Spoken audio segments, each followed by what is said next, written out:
The first ever national strategy to counter Islamophobia was announced earlier this month by the Biden administration, just as the country is beginning to witness more anti-Islamic incidents.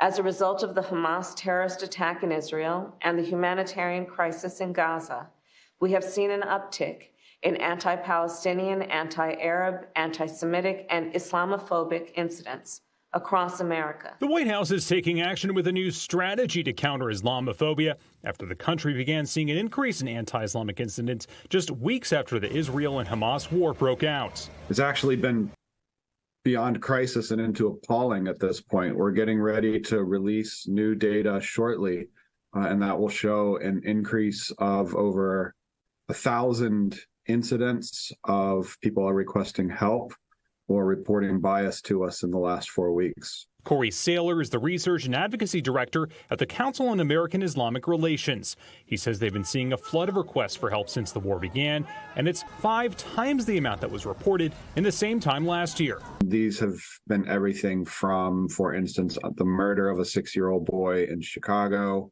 We have multiple incidents in which vehicles have been used to attempt to ram protesters or actually hit them.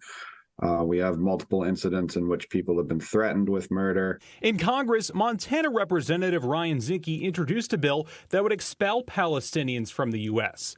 In a release, the congressman's office says the bill would, quote, prevent Palestinian terrorists from abusing the United States legal immigration system and is necessary to keep Americans safe. In response, Muslim representatives Andre Carson, Ilhan Omar, and Rashida Tlaib said in a statement that using the full power of the state to target and persecute a particular ethnic group or nationality is fascism and pure bigotry, and said the legislation violates the Constitution.